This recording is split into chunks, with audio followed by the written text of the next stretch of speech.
সূরাতুল মুজাম্মিল এটা শুধু মাক্কি সূরাই নয়, এটা মাক্কি যুগে নাজিল হওয়া শুরুর দিককার সূরা। কোরআনের নাজিলের দিক থেকে সর্বপ্রথম সূরা কোনটা? সূরাতুল আলাক।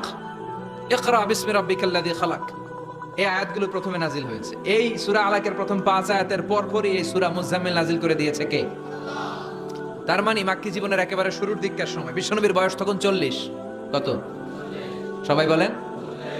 40 বছর বয়সে উনি নবী হয়েছেন। তার মানে আগের জীবনে কি ছিলেন? জালেম ছিলেন, মূর্খ ছিলেন, গোমরা ছিলেন। বিশ্বনবীর পুরো জীবনটাই আদর্শ। চিল্লায় বলেন ঠিক কিনা? As a father, as a teacher, as a lawgiver, as a lawmaker, as a philosopher, as a reformer of the society, as a commander, as a messenger, Muhammad is the superman of the world. স্বামী হিসেবে, নেতা হিসেবে, বাবা হিসেবে, সমাজ সংস্কারক হিসেবে, আইন প্রণেতা হিসেবে, দার্শনিক হিসেবে, নবী হিসেবে মুহাম্মদ সাল্লাল্লাহু আলাইহি ওয়াসাল্লাম হচ্ছে গোটা বিশ্বের একজন সুপারম্যান। উনি শেষ নবী। ওনার পরে কোনো নবী আছে? লা নাবিয়্যা বা'দি ওয়ালা রাসূলা। বিষ্ণু বলতেন আমার পরে কোনো নবী নাই, কোনো রাসূল নাই। সাইয়েদনা আদম থেকে নবী আসার যত ধারাবাহিকতা, পুরো চেইনটাকে আল্লাহ তাআলা আমাকে পাঠানোর মাধ্যমে কেটে দিয়েছেন। চিল্লা এখন ঠিক কিনা? এজন্য বিষ্ণু বলছেন লা নাবিয়্যা বা'দি ওয়ালা রাসূলা, আমার পরে কোনো নবী নাই, কোনো রাসূল নাই। তবে লাউ কানা বা'দি নাবিয়্যুন লাকানা উমর, আমার পরে যদি নবী হওয়ার যোগ্যতা কারো থাকে, আমার ওমরের সেই যোগ্যতা আছে। ঠিক কি না? প্রভু তুমি বলেছো রাসূল দেবে না, বলনি দেবে না ওমর, বলনি দেবে না হামজা তারিক, খালিদ বিজয়ী সমর। প্রভু তুমি বলেছো রাসূল দেবে না, বলনি দেবে না ওমর, বলনি দেবে না হামজা তারিক, খালিদ বিজয়ী সমর। প্রভু তুমি বলেছো রাসূল দেবে না। আলহামদুলিল্লাহ পড়েন। শেষ নবী, শেষ রাসূল, তারপরে কোনো রাসূল নাই। ওনার জীবনটা এমন জীবন, নবুয়তের পরের জীবন যেমনি আমাদের জন্য আদর্শ, নবুয়তের আগের জীবনটাও আদর্শ করে দিয়েছে কে? এই 40 বছরে উনি নবী হয়েছেন। তার আগে উনি ছিলেন শ্রেষ্ঠ মানুষ, as-সাদিক আল-আমিন। জীবনে মিথ্যা বলছে। ওনার ঘোর শত্রুরাও বাড়ি থেকে অনেক দূরে কোথাও বেড়াতে গেলে ওনার বাসায় ডিপোজিট করে যেত, ওনার বাসায় আমানত রেখে যাইতো। সুবহানাল্লাহ পড়েন। পার্টি করে আবু জাহিলের পার্টি। পার্টি কোন পার্টি? বিষ্ণু বলতেন আবু জাহিলের পার্টি করে ওর কাছে ডিপোজিট রাখ। ওরা বলতো না, আবু জাহিলের দল করি কিন্তু ওর কাছে আমানত রাখা যাবে না। ওর কাছে যদি টাকার প্যাকেট রেখে যায় তাহলে আমার টাকাও শেষ, টাকার প্যাকেটও শেষ। কথা বলেন। আমানতদারিতা নাই। আমানতদারিতা ছিল বিশ্বনবীর মাঝে। ওনার জীবনী নিয়ে যদি কথা বলতে কেউ শুরু করে, কোনো কুল কিনারা খুঁজে পায় না। বিয়ন্ডলেস, বাউন্ডলেস, বটমলেস, এটা তলাবিহীন সাগর। বিশ্বনবীর জীবনীটা একটা সাগর, কিন্তু এই সাগরের কি নাই? কথা বলেন। কোনো তলা নাই। এমন নবীকে আমরা পেয়েছি। ওনার আগের জীবনটাও আদর্শ। ছোটবেলা থেকে লাজুক ছিলেন। হালিমাতুস সাদিয়া বিশ্বনবীর দুধমা, উনি বলেন 5 বছর এই কুরাইশি মুহাম্মদকে আমি লালন পালন করেছি। একদিনও ছেলেটারে কাঁদতে দেখি নাই। ক্ষুধা লাগলেও কাঁদে না, ব্যথা পেলেও কাঁদে না। কিন্তু লজ্জাস্থানের জায়গা থেকে এই শিশু মুহাম্মদের কাপড়টা একটু সরে গেলে ছোট্ট মুহাম্মদ চিৎকার দিয়ে ওঠে। কি নবী ছিলেন! 15 বছর বয়সে হালাফুল ফুদুল একটা সংগঠন করেছে। হালাফুল ফুদুল, যেটাকে বাংলা আমরা বলি হিলফুল ফুজুল। আসলে শব্দটা হালাফুল ফুদুল। হালাফ মানে শপথ, টু টেক এন ওথ, শপথ নেয়া। ফুদুল হচ্ছে ভালো কাজের উপর। উনি হাতে হাত রেখে যুবকদেরকে নিয়ে মক্কা আইন করলেন। মক্কার জমিনে কোনো দুর্বলের উপর, মাজলুমের উপর কোনো জালিমের অত্যাচার চলতে দেয়া যাবে না। মক্কার বুকে কোনো টেন্ডারবাজি চলবে না, চাঁদাবাজি চলবে না, ধর্ষণ চলবে না, ছিনতাই আর রাহাজানি চলবে না। চিল্লা এখন ঠিক কিনা? 15 বছর বয়সে পুরো মক্কা শহর কাঁপায় দিয়েছে। উনি তো ওই নবী, সবসময় ছিলেন অন্যায়ের বিরুদ্ধে কঠোর। ওনার ইমানটা এমন ছিল, প্রয়োজনে জ্বলে উঠতো। চিৎকার করে বলেন ঠিক কিনা? যে ইমানে প্রয়োজনে জ্বলে ওঠে না, যে ইমান সত্য ন্যায়ের কথা বলে না, যে ইমানে প্রয়োজনে জ্বলে ওঠে না, যে ইমান সত্য ন্যায়ের কথা বলে না, যে ইমান বাস্তবে নাই, যে ইমান অন্তরে নাই, মুখে শুধু ফাঁকা বলি, কি করে তারে বলো ইমানে বলি, কি করে তারে বলো ইমানে বলি, কি করে তারে বলো ইমানে বলি। ঠিক কি না? ওনার ইমানটা ছিল এমন ইমান, প্রয়োজনে জ্বলে উঠতো ইমানের তেজে। উনি ছিলেন ওই নবী 40 বছরের আগের জীবনে যেমন পরের জীবনে তেমন, সুবহানাল্লাহ পড়ে। তো বিশ্বনবী 40 বছর বয়সে ওহী পেলেন। ওনার ওহীর সূচনাটা ছিল আর রুইয়া সালেহা, সত্য স্বপ্ন। বুখারীর প্রথম বাবটা হচ্ছে বাব কাইফা কানা বাদউল ওয়াহী ইলা রাসূলিল্লাহ, আল্লাহ রাসূলের কাছে ওহীর সূত্রপাতটা কেমন হয়েছে শুনবেন। সর্বপ্রথম ছিল স্বপ্ন। উনি রাতে সুন্দর সুন্দর স্বপ্ন দেখতেন। আমরা স্বপ্ন দেখি না? কি স্বপ্ন দেখেন? মারামারি, হরতাল, হ্যাঁ, টাকা। আর কি দেখো তোমরা? জিহাদি। তো বিশ্বনবী স্বপ্ন দেখতেন আর রুইয়া as-সালেহা, সত্য সুন্দর স্বপ্ন। আর রাতের বেলা বিশ্বনবী যাই স্বপ্নে দেখতেন, দিবালোকের আলোর ন্যায় সকালে এটা সুস্পষ্ট হয়ে যেত। চিল্লা এখন সুবহানাল্লাহ। কারণ নবীদের স্বপ্নটা ওহী। নবীদের স্বপ্নটা কি? নবীদের স্বপ্ন যদি ওহী না হতো তাহলে একটা স্বপ্নের উপর ভিত্তি করে সাইয়েদনা ইব্রাহিম আলাইহিস সালাম ছেলের গলায় ছুরি চালাতেন না। এটা ওহী ছিল, এটা আল্লাহর পক্ষ থেকে স্পেশাল অর্ডার ছিল। চিল্লায় বলেন ঠিক কি না? তার মানে বিশ্বনবীর জীবনে প্রথম ওহীর সূত্রপাত হয়েছে স্বপ্ন দিয়ে। তারপরে বিশ্বনবীর কাছে নিঃসঙ্গতা, নির্জনতাকে প্রিয় করে দিল কে? বিশ্বনবীর মানুষের সাথে তখন কথা বলতে ভাল লাগে না, একা একা থাকতে ভাল লাগে, একা একা ইবাদত করতে ভাল লাগে। বিশ্বনবী হেরা পাহাড়ে চলে গেলেন। কোথায়? মক্কা থেকে উত্তর দিকে 634 মিটার উঁচু ওই পাহাড়ে যে তা'বুদাল্লায়ালি, রাত্রিবেলা তিনি ধ্যান করতেন, মেডিটেশন করতেন, চোখ বন্ধ করে স্রষ্টার অস্তিত্বকে খুঁজতেন। খুঁজতে খুঁজতে খুঁজতে 40 দিন ধ্যান করার পরে, 40 দিন আধ্যাত্মিকতার এই চর্চা করার পরে ফাজাহুল হক, সত্য বিশ্বনবীর কাছে এসে ধরা দিল। সাইয়েদনা জিবরাইল চলে আসলেন, এসে বললেন ইয়া মুহাম্মদ ইকরা, পড়ো। জান্নাতের একটা রেশমি কাপড়ে সূরাতুল আলাকের 5 আয়াত লেখা, রেশমি কাপড়ের ভেতরে ওই রেশমি কাপড়টা ধরে বিশ্বনবীকে বললেন। এই প্রথম বিশ্বনবী সাইয়েদনা জিবরাইলকে দেখলেন আর বললেন ইয়া মুহাম্মদ ইকরা, পড়ো। বিশ্বনবী বললেন মা আনা বিকারি, আমি পড়তে পারি না। সুবহানাল্লাহ পড়েন। কারণ বিশ্বনবী ছিলেন না নবী আল উম্মি, নিরক্ষর নবী। ওনার অক্ষর জ্ঞান ছিল না। আলিফ বা তা সা কোনটারে জিম বলে কোনটারে সদ বলে বিশ্বনবী চিনতেন না, লিখতে জানতেন না। তিনি ছিলেন নিরক্ষর, কিন্তু মূর্খ না। নিরক্ষর এক জিনিস, মূর্খ আরেক জিনিস। অক্ষর জ্ঞান নাই কিন্তু জ্ঞান আছে।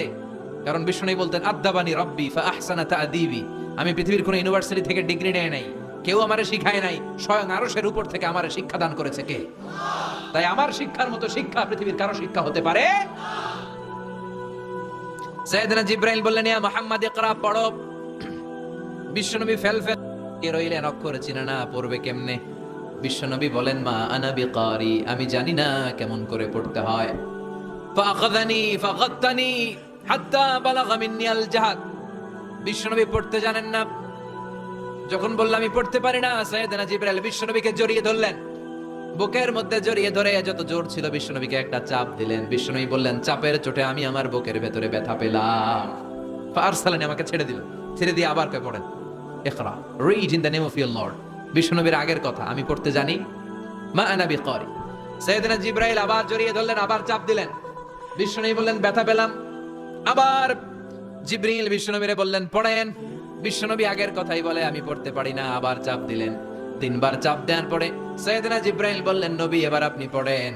বিশ্বনবী এবার পড়তে আরম্ভ করলেন ইকরা বিসমি রাব্বিকাল্লাযী খালাক খালাকাল ইনসানা মিন আলাক ইকরা ওয়া রাব্বুকাল আকরাম আল্লাযী আল্লামা বিল কলম আল্লামাল ইনসানা মা লাম ইয়ালাম। পড়েন আল্লাহু আকবার। 3 বার চাপ দেওয়ার পরে বিশ্বনবী পড়তে আরম্ভ করলেন। সাইয়েদনা জিবরাইল এই 5টা আয়াত দিয়ে উধাও হয়ে গেল। এবার হেরা গুহার ভেতরে কেউ নাই, সাইয়েদনা জিবরাইল নাই, 5টা আয়াত দিয়ে চলে গেলেন। বিশ্বনবী 5টা আয়াত নিয়ে কাঁপতে কাঁপতে হেরা পর্বত থেকে নেমে এলেন। সুবহানাল্লাহ পড়ে। এই ওহীর ভাড়ে চাপে বিশ্বনবী কাঁপতে শুরু করলেন। এই প্রথম বিশ্বনবীর কাছে ওহীর রিফ্লেকশন, ওহীর ছোঁয়া, ওহীর ঝলকানি, ওহীর নূরানি তাজাল্লি বিশ্বনবীর হৃদয়ের মধ্যে লাগিয়ে দিল কে? এই 5টা আয়াত নিয়ে বিশ্বনবী হাত্তা ইয়ারজুফু ফুআদু, বিশ্বনবীর হৃদয় কাঁপছিল। বিশ্বনবীর ওহীর প্রেসারে গায়ের মধ্যে জ্বর চলে এলো, খিচুনি চলে এলো। বিশ্বনবী কাঁপছেন প্রচন্ড জ্বরে। কাঁপতে কাঁপতে আম্মা জান খাদিজাতুল কুবরা তাহেরার কাছে এসে বলে ও খাদিজা আমি বাঁচবো না, আমার বড্ড ভয় লাগে। খাদিজাতুল কুবরা বললেন নবী কি হয়েছে আপনার, কি হয়েছে? বিশ্বনবী বললেন এমন এমন ঘটনা। বিশাল এক লোক এসে আমার কাছে পড়ো, আমি পড়তে জানি না, 3 বার চাপ দিল, এরপর ঠিকই পড়তে পারি। সুবহানাল্লাহ পড়ে। বিশ্বনবী পুরো ঘটনাটা সাইয়েদাতুনা খাদিজাতুল কুবরা তাহেরাকে শোনালেন। এরপরে মা খাদিজারে বললেন, খাদিজা, আমার বড্ড ভয় হয়, মনে হয় আমি মরে যাব, আমার প্রচন্ড জ্বর এসেছে, কাঁপুনি ছুটেছে, তুমি আমারে কম্বল দাও। কি দাও? সবাই বলেন, আর জোরে কোন, আমারে কম্বল দাও, আমার জ্বর এসেছে, কাঁপুনি বেড়ে যাচ্ছে, চাদর দাও, কাপড় দাও, কম্বল দাও। মা খাদিজা কম্বল জোগাড় করতে গেলেন, কম্বল আর চাদর এনে বিশ্বনবীর গায়ের মধ্যে মা খাদিজা কম্বলটা পেঁচিয়ে দিলেন। বিশ্বনবী কম্বলটা পেঁচিয়ে বিছানার মধ্যে শুয়ে গেলেন। ঠিক এই মুহূর্তে সূরাতুল মুজাম্মিল নাজিল করে দিল কে? বিশ্বনবী কম্বল গায়ে দিয়ে শুয়ে আছে, আল্লাহ বিশ্বনবীরে ডাক দিলেন, ইয়া আইয়ুহাল মুজাম্মিল কুমিল লাইলা ইল্লা কালিলা। সুবহানাল্লাহ। আল্লাহ কি সোহাগ ভরা আদর মাখা ডাক দিলেন, ইয়া আইয়ুহাল মুজাম্মিল। এর মানে হলো হে কম্বলওয়ালা। কি ওয়ালা? হে কম্বলওয়ালা নবী, মানে হে কমলিওয়ালা নবী। কি নবী? কমলি। হে রাহতে হেলে দুলে নুরানি তনু ওকে আসে হায়, সারা দুনিয়ার হেরে মেরে পর্দা খুলে খুলে চায়, সে যে আমার কমলিওয়ালা কমলিওয়ালা। তার ভাবে বিভোল রাঙা পায়ের তলে, পর্বত জঙ্গল টল মল টলে, খুরমা খেজুর বাদাম জাফরানি ফুল ঝরে ঝরে যায়, সে যে আমার কমলিওয়ালা কমলিওয়ালা। সুবহানাল্লাহ পড়েন। বিশ্বনবীর আল্লাহ ডাক দিলেন, ও কমলিওয়ালা নবী, ও কম্বলওয়ালা নবী, দাঁড়ান। বিশ্বনবী কাঁপছিলেন জ্বরের চোটে, খিচুনির চোটে, কম্বল গায়ে দিয়ে শুয়ে রইলেন। আল্লাহ নাজিল করলেন, ইয়া আইয়ুহাল মুজাম্মিল, ও কম্বলওয়ালা। ইয়া আইয়ুহাল মুজাম্মিল মানে কি? ও কম্বলওয়ালা, ও কম্বলওয়ালা, ও চাদরওয়ালা, কুম, স্ট্যান্ড আপ, স্ট্যান্ড আপ। যে দায়িত্ব দিছি এখন শোয়া যাবে না, দাঁড়ান। ওই যে বিশ্বনবী দাঁড়ালেন, আর বসার সুযোগটা পায় নাই। মরার আগ পর্যন্ত আর বসার সুযোগ পায় নাই, শ্বাস নেওয়ার সুযোগ পায় নাই, পিছনের দিকে তাকানোর সুযোগ পায় নাই। চিল্লায় বলেন ঠিক কিনা? অনেক শয়তানি হাতছানি এসেছে, দফায় দফায় নবীর সাথে বৈঠক হয়েছে। বিশ্বনবীকে মক্কার কাফিরেরা 3 দফা দিল। বলল, আব্দুল্লাহর বেটা মুহাম্মদ, নারী চাও নারী দেব, সম্পদ চাও সম্পদ দেব, রাষ্ট্র ক্ষমতা চাও রাষ্ট্র ক্ষমতা দেব, শুধু কালিমার দাওয়াতটা বন্ধ করে দাও। নাউজুবিল্লাহ পড়বেন না? বিশ্বনবী বললেন, তোমাদের 3 দফা, কাফিরদের কয় দফা? জোরে বলেন। বিশ্বনবী বললেন, আমার মাত্র 1 দফা। কয় দফা? বিশ্বনবী বললেন, সম্পদ না, নারী না, মক্কার ক্ষমতা নয়, লা ওয়াদাউ শামসা ফি ইয়ামিনি, আকাশের দ্বিপ্রহরের জল জলে সূর্যটা যদি ডান হাতে দাও, ওয়াল কামারা ফি ইয়াসারি, চাঁদটাকে যদি বাঁ হাতে দাও, যেই কালিমার দাওয়াত দিতে ময়দানে আমি নেমেছি, গোটা বিশ্বের কেউ এই দাওয়াত থেকে আমাকে পিছু সরাতে পারবে না, কেউ পিছনে নিতে পারবে না। সম্পদ, নারী আর ক্ষমতার লোভ তো খুব তুচ্ছ বিষয়। ওই সূর্যটা যদি ডান হাতে দাও, চাঁদটা যদি বাঁ হাতে দাও, এই কালিমার দাওয়াত থেকে আমি পিছু হটবো না। চিল্লায় বলেন ঠিক কিনা? বিশ্বনবীর আল্লাহ প্রস্তুতি নিতে বললেন, বললেন, ইয়া আইয়ুহাল মুজাম্মিল, ও কম্বলওয়ালা নবী। কি ওয়ালা নবী? তাফসীর বুঝতে পারতেছেন তো? শীতের চোটে খিচুনি, কম্বল গায়ে দিয়ে শুয়েছে, তখন আল্লাহ এটা নাজিল করলেন। তাহলে প্রথমে আমরা জানলাম সেন্ট্রাল থিম অফ দিস সূরা, এই সূরার কেন্দ্রীয় আলোচ্য বিষয়। এরপরে আমরা জানলাম কোন প্রেক্ষাপটে, কোন সিচুয়েশনে, কোন পরিস্থিতিতে এই সূরাটা নাজিল হয়েছে। বুঝতে পেরেছেন? বিশ্বনবীর যখন এই পরিস্থিতি, তখন আল্লাহ বিশ্বনবীর আবার গাইডলাইন দিলেন, ইয়া আইয়ুহাল মুজাম্মিল, হে কম্বলওয়ালা নবী, কুমিল লাইলা ইল্লা কালিলা, দাঁড়ান, রাত্রিবেলা দাঁড়িয়ে তাহাজ্জুদ গুজার হন। সুবহানাল্লাহ পড়েন। এই সূরার ভেতরে রব্বুল আলামিন বিশ্বনবীকে প্রস্তুত করে তোলবার জন্য, বিশ্বনবীকে নবুয়তের দায়িত্ব পালন করানোর জন্য, মিশনে নামানোর জন্য বিশ্বনবীকে সর্বমোট 60টা বিষয়ে প্রশিক্ষণ নিতে বলেছেন। জোরে কোন কয়টা? সবাই কোন? চিল্লায় বলেন কয়টা? প্রস্তুতি নেওয়ার জন্য 7টা বিষয়ে বিশ্বনবীকে ট্রেন আপ করেছেন, প্রশিক্ষণ নিতে বলেছেন। আমরা একটা একটা করে 7টাই আজকে শুনবো। বিশ্বনবীকে আল্লাহ তাআলা 7টা বিষয়ে প্রশিক্ষণ নিতে বললেন। কয়টা? কারণ সামনে অনেক গুরু দায়িত্ব। 1 নাম্বার প্রশিক্ষণ হচ্ছে, ইয়া আইয়ুহাল মুজাম্মিল, হে কম্বলওয়ালা নবী, কুমিল লাইলা ইল্লা কালিলা, দাঁড়ান, দাঁড়িয়ে রাত্রে তাহাজ্জুদের নামাজ পড়েন। কিসের নামাজ? তাহাজ্জুদের জায়নামাজে মরণ দিও প্রভু আমায়, একামতে দিনের কাজে কবুল করে নিও আমায়। তাহাজ্জুদের জায়নামাজে মরণ দিও প্রভু আমায়, একামতে দিনের কাজে কবুল করে নিও আমায়। পড়েন আমিন। তাহলে বিশ্বনবীকে প্রথম যে প্রশিক্ষণ আল্লাহ দিলেন সেটা হচ্ছে তাহাজ্জুদের সালাতের প্রশিক্ষণ। কিসের? রব্বুল আলামিন বললেন, ইয়া আইয়ুহাল মুযাম্মিলু কুমিল লাইলা ইল্লা কলিলা। ও নবী, রাত্রি বেলায় দাঁড়ান, পুরো রাত ব্যাপী তাহাজ্জুদ পড়েন। নিসফাহু, রাতের অর্ধেক সময় তাহাজ্জুদ পড়েন। আও ইনকুস মিনহু কালিলা, অথবা তার চেয়েও কিছু কম পড়েন। আও জিদা আলাইহি, অথবা তার চাইতেও বেশি পড়েন। ও নবী, রাত্রিবেলা দাঁড়িয়ে তাহাজ্জুদের সালাত পড়ো। কিসের সালাত? তাহলে বিশ্বনবীকে মিশনে সফল হওয়ার জন্য সর্বপ্রথম যে ডিরেকশন আল্লাহ দিলেন সেটা হচ্ছে তাহাজ্জুদের ডিরেকশন। কিসের? তাহাজ্জুদ পড়েননি আপনারা? পড়েন? হ্যাঁ হুজুর, ফজর নামাজে তো পড়ি না। কি পড়ি না? তাহাজ্জুদ তো তাদের যারা ফজর পড়ে, যারা ফজরই পড়েন ওরা আবার কি তাহাজ্জুদ? কথা বলেন। এই তাহাজ্জুদের সালাত আদায় করলে সম্মান বাড়িয়ে দেয় কে? ঘুমের আরবিতে কিছু নাম আছে। ঘুমের একটা নাম হচ্ছে আন-নুআস। নুআস মানে ড্রোজিনেস। বাসে বসে আছেন, বাস ঝুলে আপনিও ঝুলতেছেন, এরকম হয় না? ঝিমুনি, এটার বলে নুআস। আরেকটা হচ্ছে সামান্য হালকা লাইট স্লিপ, সামান্য ঘুম, এটার বলে পাওয়ার ন্যাপ। হালকা হালকা ঘুম, ঘুমও আসছে, আবার কে যেন কথা বলে ওইটাও শোনা যায়, এরকম ঘুম আছে না নাই? এটার বলে সিনা। আরবিতে এটার কি কয়? সিনা। আরেকটা হচ্ছে ভালো ঘুম, এটার বলে নাউম। এটার কি বলে? তাহলে পাইলাম নুআস, সিনা, নাউম। আরেকটা হচ্ছে জন্মের ঘুম। কিরকম ঘুম? এমন ঘুম যে ঘুমে ডাকলেও মানুষ ওঠে না, যেটা শেষ রাতে আমাদের যে ঘুমটা হয়, রাত 3টা-4টার দিকে কম্বল টেনে টেনে আরেকটু ঘুমাইতে মনে চায়, এরকম একটা ঘুম আছে না নাই? এই ঘুমটাকে আরবিতে বলে হুজুদ। কি বলে? সবাই বলেন। এই হুজুদের ঘুমকে স্যাক্রিফাইস করে ওই টাইমে যে সালাতটা পড়া হয়, ওই সালাতকে আরবিতে বলে সলাতুল হুজুদ বা সলাতুত তাহাজ্জুদ। সুবহানাল্লাহ পড়বেন না? এজন্য রাব্বুল আলামিন বলেন, ওয়া মিনাল লাইলি ফাতাহাজ্জাদ বিহি নাফিলাতাল লাকা আসা আন ইয়াবআসাকা রাব্বুকা মাকামাম মাহমুদা। ও নবী, রাত্রিবেলা দাঁড়িয়ে আপনি তাহাজ্জুদের নামাজ পড়েন, আশা করা যায় বিশাল সম্মানিত মহিমান্বিত জায়গায় আল্লাহ আপনারে বসায় দিবে গো নবী। ঠিক কি না? তাহাজ্জুদের সালাত পড়লে মর্যাদা বাড়ায় দেয় কে? মুমিনের বৈশিষ্ট্য, তারা রাত্রিবেলা তাহাজ্জুদের সালাত পড়ে। ইমানদারদের বৈশিষ্ট্য, তারা হলো ফুরসান আন-নাহার রুহবান আল-লাইল। রাত্রিবেলা তাহাজ্জুদের জায়নামাজে কান্নার ঝড় তুলে দিনের বেলায় ঘোড়া হাঁকিয়ে জিহাদের ময়দানে জিহাদ করে। ঠিক কি না? দিনের বেলায় চলবে কি? জিহাদ। জিহাদের কথা বলাতে ভয় পাইছেন? হ্যাঁ, অনেকে এখন জিহাদের সাথে জঙ্গিবাদরে লাগায়, এরকম ডাকাইত আছে না নাই? জিহাদের সাথে সন্ত্রাসবাদকে মিলাতে চায়, চিল্লায় কোন ঠিক কিনা?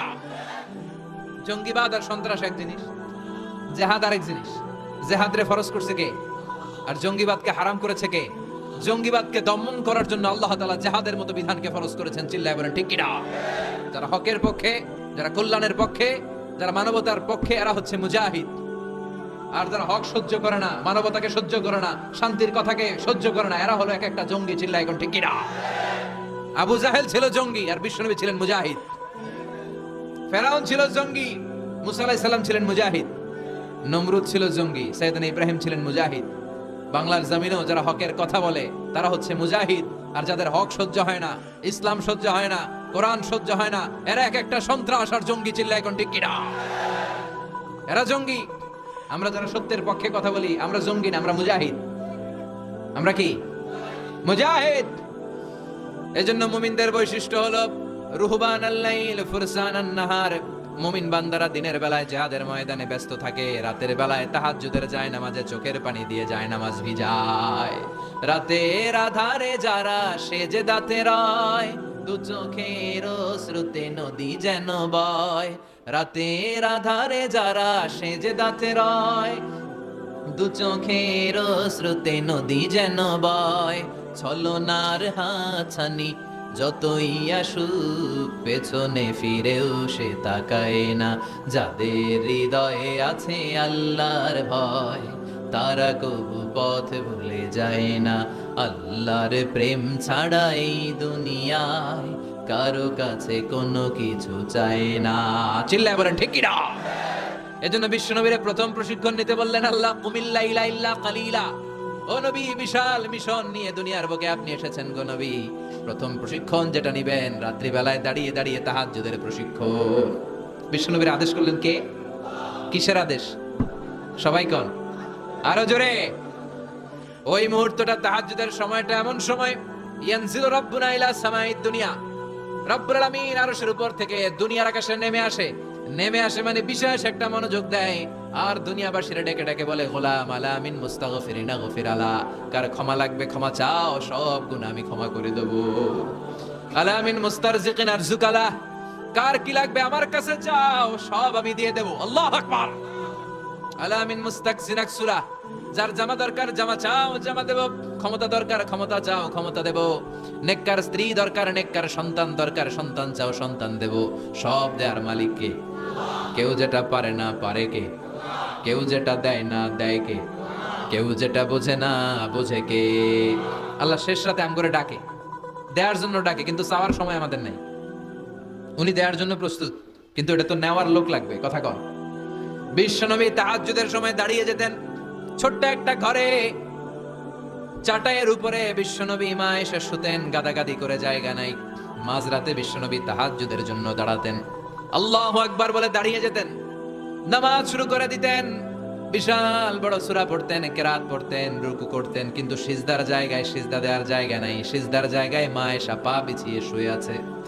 বুখারীর বর্ণনা, বিশ্বনবী সিজদায় যে হাত দিয়ে মা এসার পায়ের মধ্যে চিমটি কাটতেন। মা এসা বুঝতে পারতেন বিশ্বনবী এখন সিজদায় যাবে, সুবহানাল্লাহ পড়েন।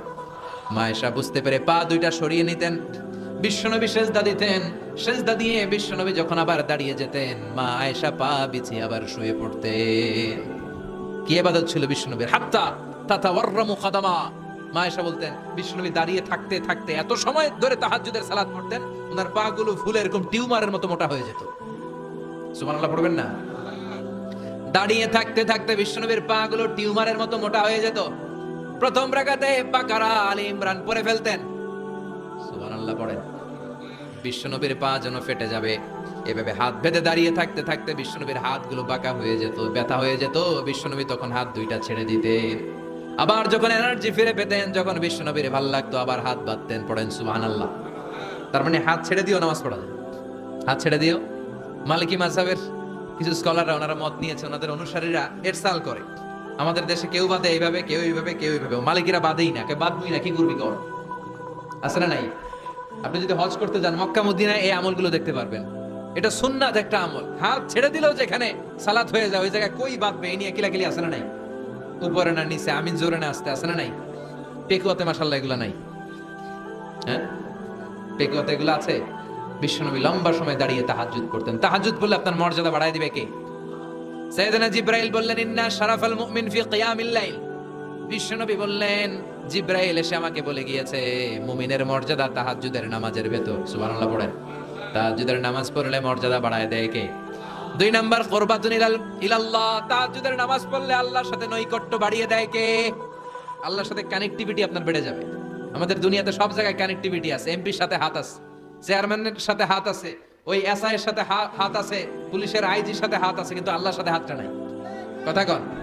আসল জায়গায় কানেকশন লাগানো দরকার। চিল্লায় বলেন ঠিক কি না? মান লাহুল মাওলা ফালাহুল কুল্লু। যে ব্যক্তি আল্লাহর হয়ে যায়, গোটা বিশ্ব তার হয়ে যায়। যে সব জায়গায় যে ধর্ণা দেয়, আল্লাহর কাছে ধর্ণা দেয় না, তার কোনো মর্যাদা নাই। আর যে ব্যক্তি সব দিক থেকে মুখ ফিরিয়ে আল্লাহর কাছে যায়, গোটা বিশ্বের সবাই তার দিকে তাকিয়ে থাকে। এজন্য সম্পর্কটা লাগাইতে হবে কোন জায়গায়? তার মানে তাহাজ্জুদ পড়লে মর্যাদা বেড়ে যায়, আল্লাহর সাথে সম্পর্ক বেড়ে যায়। বিশ্বনবী বললেন, মানহাতুনা আনিল ইসিম।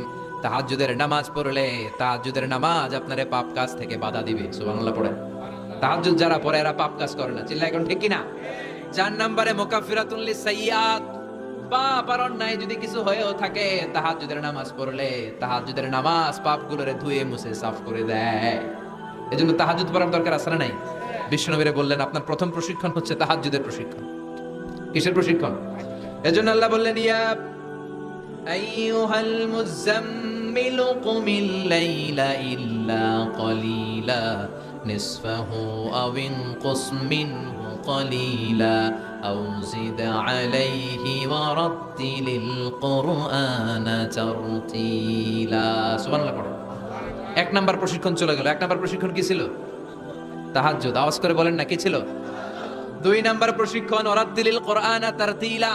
ও নবী, মন গড়া কোরআন তেলাওয়াত করবেন না, যেমন মন চায় তেমন কোরআন পড়া যায় না। ওয়ারাত্তিলিল কোরআনা তারতিলা, তারতিলের সাথে, তাজবিদের সাথে, মাখারিজুল হুরুফ মেইনটেইন করে আপনি তারতিলের সাথে তেলাওয়াত করেন। যারা তারতিলের সাথে তেলাওয়াত করেন, কিয়ামতের দিন আল্লাহ বলবে ইকরা ওয়ারতাকি ওয়ারাত্তিল কামা কুনতা তুরাত্তিলু ফিদ দুনিয়া। দুনিয়াতে যেমনে পড়েছো পড়ো, যত আয়াত পড়বা জান্নাতের বিল্ডিং তত লম্বা হয়ে যাবে। আল্লাহু আকবার। সাইয়েদনা আনাস রাদিয়াল্লাহু তাআলা আনহু ছিলেন বিশ্বনবীর খাদেম। সাইয়েদনা আনাসকে জিজ্ঞেস করা হলো, কাইফা কানা কিরাআতু রাসূলিল্লাহ, ও আনাস, বিশ্বনবীর কোরআন তেলাওয়াত কেমন ছিল? সাইয়েদনা আনাস বললেন, কানাত কিরাআতুহু মাদ্দান, বিশ্বনবী টেনে টেনে কোরআন তেলাওয়াত করতেন। সুবহানাল্লাহ পড়েন। কিভাবে পড়তেন? টেনে টেনে, টেনে টেনে কোরআন তেলাওয়াত করতেন। আবার বিশ্বনবীর স্ত্রী আমাদের আম্মা জান উম্মে সালামাকে জিজ্ঞেস করা হলো, কাইফা কানা কিরাআতু রাসূলিল্লাহ, ও আম্মা জান, বিশ্বনবীর কোরআনের তেলাওয়াত কেমন ছিল? তিনি বললেন, কানা ইউকাত্তিউ কিরাআতাহু আয়াতান আয়া, বিশ্বনবী আয়াত আয়াত করে তেলাওয়াত করতেন। একটা আয়াত টেনে টেনে পড়তেন, শেষ করতেন, আরেকটা আয়াত ধরতেন, আবার শেষ করতেন। সুবহানাল্লাহ। কি তেলাওয়াত ছিল বিশ্বনবীর! বিশ্বনবীর কণ্ঠের তেলাওয়াত শুনে অনেক কাফের কালিমা পড়ে মুসলমান হয়েছে। সুবহানাল্লাহ, আসতে বলেন। বিশ্বনবীর কণ্ঠের তেলাওয়াত শোনার জন্য শুধু মুমিনরাই পাগল ছিল না, আবু জাহেল, উতবা, শাইবা, ওয়ালিদ ইবনে মুগিরা এগুলোও পাগল ছিল। দিনের বেলা আবু জাহেল, উতবা, শাইবা বিশ্বনবীর বিরোধিতা করত, আর রাত্রে বেলা লুকিয়ে লুকিয়ে বিশ্বনবীর কণ্ঠের তেলাওয়াত শোনার জন্য যেত। সুবহানাল্লাহ পড়বেন না? দিনের বেলা ভাষণ দিতে, খবরদার কেউ মুহাম্মাদের কণ্ঠের তেলাওয়াত শুনতে যেতে পারবি, কিন্তু রাত্রে বেলা লুকায় লুকায় নিজেই যেত। না জানি কত সুন্দর কণ্ঠ ছিল আমার নবীর, না জানি কি সুরের ঝংকার আর রহুরি খেলতো যখন নবী তেলাওয়াত করতো। সুবহানাল্লাহ পড়বেন না? এজন্য আল্লাহ বললেন, ওয়ারাত্তিলিল কোরআনা তারতিলা, ও নবী ধীর স্থির ভাবে পড়েন। আবার বিশ্বনবী বলছেন, যায়্যিনুল কোরআনা বিআসওয়াতিকুম, তোমাদের কণ্ঠে যত সুন্দর সুর আছে, লহরি আছে, ঝংকার আছে, সবগুলো দিয়ে কোরআন তেলাওয়াত করবা। আবার বিশ্বনবী বলছেন, মান লাম ইয়াতাগান্না বিল কোরআন ফালাইসা মিন্না, যে গুনগুন করে সুর করে কোরআন তেলাওয়াত করে না, ওই লোক কখনো আমি নবীর উম্মত হতে পারে। এজন্য সুর করে কোরআন তেলাওয়াত করবেন। কি করে? অনেকে কয়, হুজুর আমার সুর নাই। আপনার সুর নাই তো কি আছে? আপনার যেটা আছে ওইটাই সুর, যেটা আপনার আছে ওইটাই সুর। সুর নাই কে বলছে? টয়লেটের ভিতরে ঢুকলে বোঝা যায় কি সুর আছে। বাথরুম সিঙ্গার আছে না, কাপড় খাসতে বসলে কি সুন্দর গান শুরু করে, ঘুম ভাঙাইয়া গেল রে হে মরার কোকিলে, আছে না? নাই? তখন সুন্দর সুন্দর গান বের হয়। কিন্তু কোরআন তেলাওয়াত করতে গেলে সে সুর কয় আমার সুর নাই। আপনার যেটা আছে ওইটাই আপনার সুর, ওইটা দিয়ে তেলাওয়াত করবেন। মিশরি রাশেদ আল আফাসি, আব্দুর রহমান আস-সুদাইস, বান্দার ইবনে আব্দুল আজিজ আল বালিলা, এদের তেলাওয়াত শুনছেন? কি সুন্দর তেলাওয়াত! বিষ্ণুবীর তেলাওয়াত ছিল টেনে টেনে পড়তেন, প্রতিটা আয়াত শেষ করে আবার নতুন আয়াত ধরতেন। ঠিক কি না?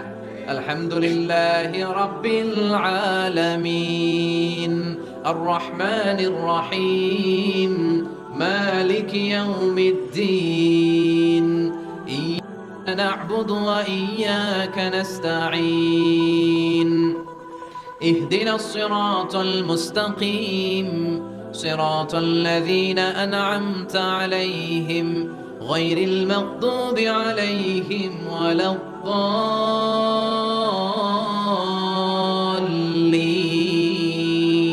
পড়েন আমিন। থেমে থেমে এক আয়াত শেষ আরেক আয়াত, ওই আয়াত শেষ তারপর আরেক আয়াত। বিষ্ণু বলে, রুব্বা কারিলিল কোরআন ওয়াল কোরআনু ইয়ালআনুহু, কোরআনের অনেক কারি আছে যে কারীদেরকে কোরআন রহমত না দিয়ে লানত দেয়। এরকম আছে না নাই? বিশ্বনবী প্রতি আয়াতের পরে থামতেন, কি সুন্দর টেনে টেনে পড়তেন। আর আমাদের তারাবির নামাজে কি অবস্থা?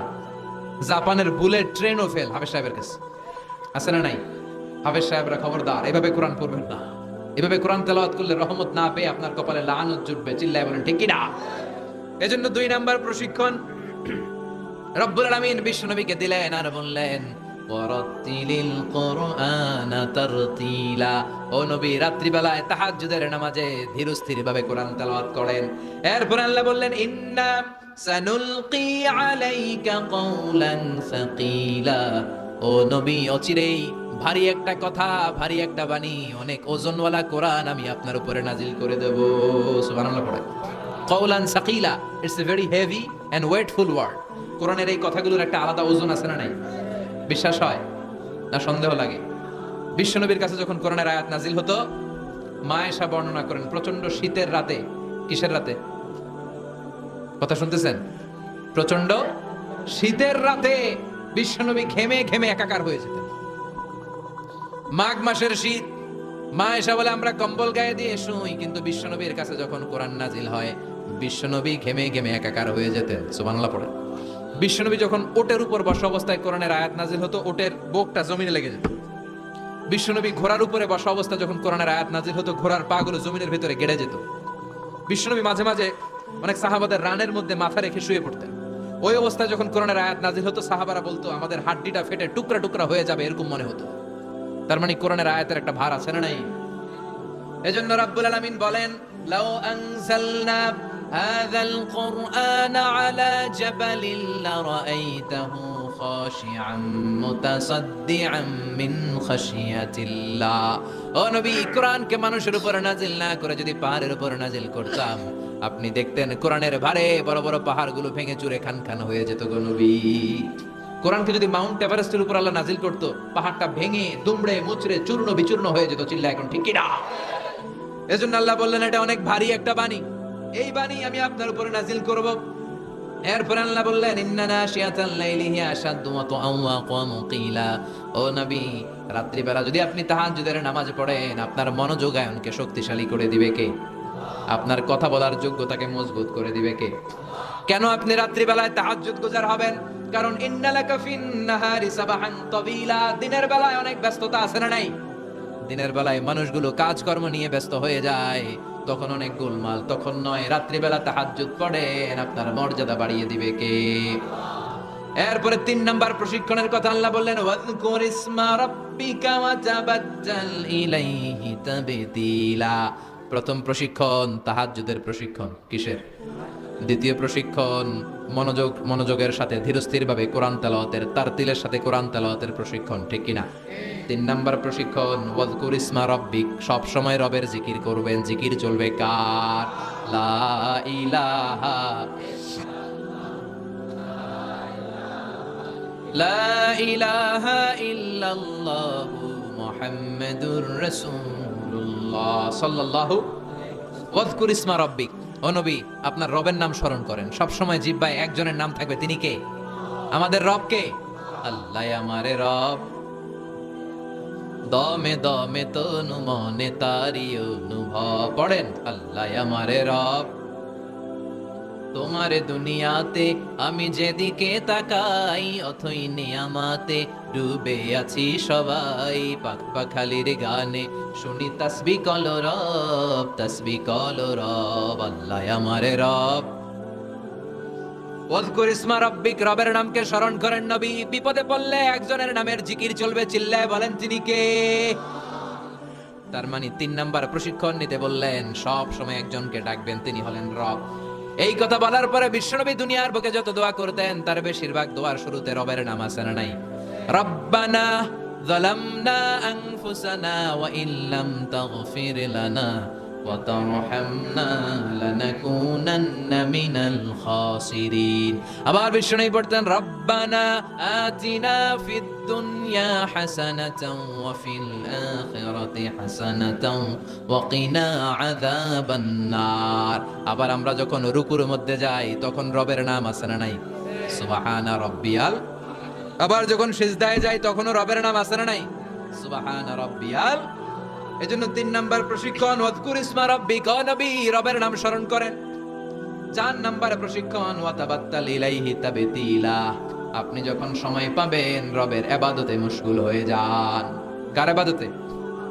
কার ইবাদতে? আমরা যেন আল্লাহর ইবাদতে মশগুল হয়ে যাই। ওয়া তাবাত্তাল ইলাইহি তাবতীলা, তাবাত্তুল মানে আল্লাহর ইবাদতে মনোনিবেশ করা, মশগুল হওয়া। এই তাবাত্তুল শব্দটা এসেছে আল বাতুল থেকে। এজন্য মারিয়াম আলাইহিস সালামকে বলা হতো মারিয়াম আল বাতুল। মারিয়াম আলাইহিস সালামকে কি বলা হতো? উনি বাইতুল মুকাদ্দাসে সব সময় কার ইবাদতে মশগুল থাকতো? ইবাদতে মশগুল। আমাদের নারীরাও মশগুল থাকে, তবে ইবাদত নিয়ে নয়, জি বাংলা নিয়ে, স্টার জলসা নিয়ে, কিরণমালা নিয়ে, হিন্দি সিনেমা নিয়ে। আছে না নাই? পেকুয়াতে নাই, এদিকেও আছে। আল্লাহ এই গজব থেকে তুমি আমাদেরকে হেফাজত করো, আমরা পড়ি আমিন। ফাইদা ফারাগতা ফানসাব ওয়া ইলা রাব্বিকা ফারগাব। আল্লাহ নবীর ডেকে বললেন, ও নবী, যখন আপনি অবসর পাবেন আপনি ইবাদতে মনোনিবেশ করেন, আল্লাহর ইবাদতে মশগুল হয়ে যান। ওয়া তাবাত্তাল ইলাইহি তাবতিলা, ইবাদত চলবে একজনের, তিনি কে? তাহলে প্রশিক্ষণ কয়টা গেল? জোরে বলেন, আরো জোরে বলেন। এরপরে আল্লাহ বললেন, ওয়াসবির আলা মা ইয়াকুলুনা ওয়াহজুরহুম হাজরান জামিলা। তার আগে বললেন, রব্বুল মাশরিকি ওয়াল মাগরিবি লা ইলাহা ইল্লা হুয়া ফাত্তাখিযহু ওয়াকিলা। সুবহানাল্লাহ পড়ে। রব্বুল মাশরিকি ওয়াল মাগরিব, আমি পূর্ব দিগন্তের মালিক, পশ্চিম দিগন্তেরও মালিক, সব কিছুর মালিক কে? লা ইলাহা ইল্লা হু, তিনি ছাড়া কোনো ইলাহ নাই। ফাত্তাখিযহু ওয়াকিলা। আরেক প্রশিক্ষণ চলে আসছে, ফাত্তাখিযহু ওয়াকিলা। ও নবী, আল্লাহরে ওয়াকিল হিসেবে গ্রহণ করেন। আমাদের ওয়াকিল বা অভিভাবক কিংবা মুমিনদের গার্ডিয়ান শুধু একজন, চিল্লায় বলেন তিনি কে? ফাত্তাখিযহু ওয়াকিলা। অন্য কাউরে ওয়াকিল বানাবেন না, অন্য কারোর নেতৃত্ব মেনে নেবেন না, অন্য কারোর অভিভাবকত্ব মেনে নেবেন না। বিপদে আপদে হাল ছাড়বেন না, নিরাশ হবেন না, ভরসা রাখুন একজনের উপর, তিনি কে? ফাত্তাখিযহু ওয়াকিলা। 5 নাম্বার প্রশিক্ষণ, ও নবী, আপনি আমারে অভিভাবক হিসেবে গ্রহণ করেন, বিপদে আপদে সব সময় আল্লাহর পাশে পাবেন। জোরে কোন ঠিক কিনা? এরপরে 6 নাম্বার আল্লাহ বললেন, ওয়াসবির আলা মা ইয়াকুলুন। কাফের মুশরিকরা যে সমস্ত গাল মন্দ আপনারে করে, এগুলোর বিপরীতে রেগে না যে আপনি ধৈর্য ধারণ করবেন গো নবী। ওয়াসবির, ধৈর্য ধারণ করেন, কারণ ইন্নাল্লাহা মাআস, ধৈর্যশীলদের সাথে কে থাকে? চিল্লায় বলেন কে? ও নবী, ওরা আপনারে অনেক কিছু বলবে, আপনি রেগে যাবেন না। বিশ্বনবীর কাফেররা কি বলতো জানেন? বলতো আপনি একজন কবি। বিশ্বনবী নাকি কবি? নাউজুবিল্লাহ কইবেন না। আল্লাহ বলেন, ওমা আল্লামনাহু শি'রা ওয়া মা ইয়ানবাগি লাহু, আমি নবীরে কবিতা শিখাই নাই, কবিতা তার জন্য শোভনীয় নয়। সুবহানাল্লাহ পড়েন। আবার বিশ্বনবীরে তারা বলতে লাগলো গণক। কি বলতে লাগলো? কাহিন। আল্লাহ বলে, ওয়ালা বিকাউলি কাহিন, এটা গণকের কথাও নয়, এটা আল্লাহর কথা, ঠিক কিনা? এরপরে বিশ্বনবীরে ওরা বলতে লাগলো মাজনুন, মানে পাগল। আল্লাহ বলে, ওয়ামা সাহিবুকুম বিমাজনুন, তোমাদের সাথেই আমার হাবিব কিন্তু পাগল নয়। সুবহানাল্লাহ। এরপর ওরা বিষ্ণুনবীরে গালি দিতে লাগলো সাহির বলে। সাহির মানে জাদুকর। সাহির মানে? আল্লাহ বলে না, আমার নবী জাদুকর না। এরপরে ওরা বিষ্ণুনবীরে বলতে লাগলো আবতার, মানে নির্বংশ, লেস কাটা। আল্লাহ বলে না, ইন্না শানিয়াকা হুয়াল আবতার। যারা বিষ্ণুনবীরে লেস কাটা আর নির্বংশ বলে, ওরাই লেস কাটা, নির্বংশ আর জাহান্নামের নরকীট আর পিতৃ পরিচয়হীন জারদ সন্তান। চিল্লা এখন ঠিক কিনা? বিষ্ণুনবীর বিরুদ্ধে যারা কথা বলে, এগুলো জাহান্নামের নরকীট। ওরা বলে, মুহাম্মদ তোমার কোনো ছেলে বেঁচে নাই, তোমার 4 মেয়ে, তুমি ইন্তেকালের সাথে সাথে তোমার বংশ নির্বংশ হয়ে যাবে, তুমি লেস কাটা। আল্লাহ বলে না, ওয়ারাফা'না আলাকা যিকরাক, নবী আপনার সম্মানকে আমি আকাশ চুম্বি করেছি, আমার নাম যেখানে আপনার নামও আমি রেখেছি সেখানে, ঠিক কিনা? এজন্য কালিমায়ে তয়্যিবার ভেতরে লা ইলাহা ইল্লাল্লাহ, তারপর পর বিশ্ব নবীর নাম মুহাম্মাদুর রাসূলুল্লাহ আছে না নাই? আজানের মধ্যে আল্লাহর নামের পরে নবীর নাম আছে না নাই? আবার নামাজে সালাম ফেরানোর আগে বিশ্ব নবীর জন্য দুরূদ আছে না নাই? ওয়ারাফা'না আলাকা যিকরাক। ওরা বলে আপনি লেস কাটা, আপনি লেস কাটা না, যারা আপনারে গালি দেয় ওরাই লেস কাটা। ওয়াসবির আলা মা ইয়াকুলুন, ও নবী ওরা যা বলে এই ব্যাপারে আপনি ধৈর্য ধারণ করেন, আপনি মন খারাপ করবেন না।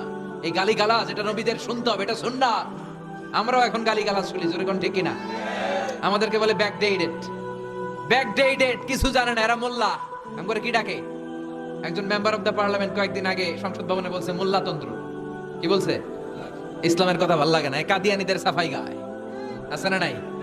বিশ্ব নবী যে শেষ নবী, এটা মানে না কাদিয়ানীরা। উনি কাদিয়ানীদের সাফার গায়, তার মানে ইসলাম ওনার ভাল লাগে না, ওনার ভাল লাগে কাদিয়ানী সম্প্রদায়কে। চিল্লা এখন ঠিক কিনা? বিশ্ব নবীরে বলেছে কবি, ওনারে বলেছে গণক, ওনারে বলেছে জাদুকর, ওনারে বলেছে পাগল, ওনারে বলে লেস কাটা। ওই গালিগুলো আমাদেরও শুনতে হবে যদি নবীর অনুসারী হই। আমাদেরকে এখন গণক বলে না, পাগল বলে না, আমাদেরকে বলে মোল্লা, আমাদেরকে বলে রাজাকার, আমাদেরকে বলে যুদ্ধাপরাধী। চিল্লা এখন ঠিক কিনা? যুগে যুগে গালিগালাজ আছে না নাই?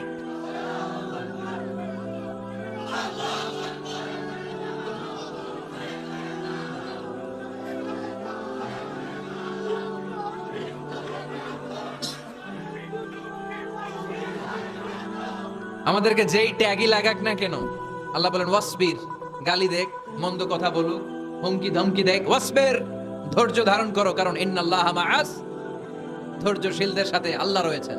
যারা জমিনের উপর জুলুম করে তাদের জন্য আল্লাহ কোনো সাহায্য পাঠায় না।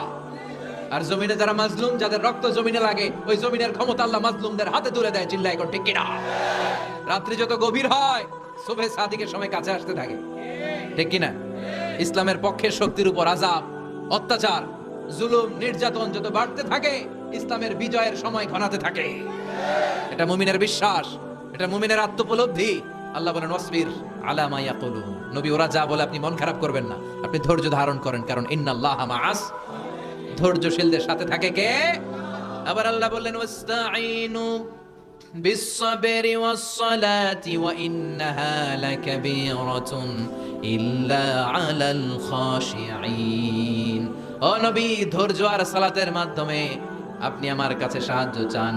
ফাসবির কামা সাবারা উলুল আজমি মিনার রাসূল। ও নবী, আপনার আগে সাইয়েদনা ইব্রাহিম, সাইয়েদনা নূহ, সাইয়েদনা মূসা, ঈসা যেইভাবে ধৈর্য ধারণ করেছে, আপনাকেও ধৈর্য ধারণ করতে হবে, ঠিক কি না? এজন্য বিচলিত হওয়া যাবে? ভয় লাগে আপনাদের? হাল ছাড়া যাবে? ইসলামের পক্ষে থাকার দরকার আছে না নাই? ধৈর্য ধারণ করলে সাহায্য আর গায়েবী মদত পাঠাবে কে?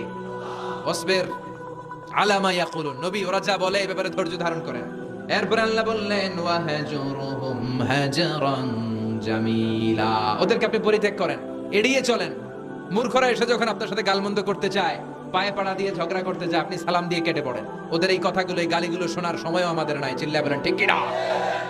তার মানে সর্বশেষ 6 নম্বরে আল্লাহ তাআলা বিশ্বনবীকে ধৈর্যের প্রশিক্ষণ নিতে বললেন।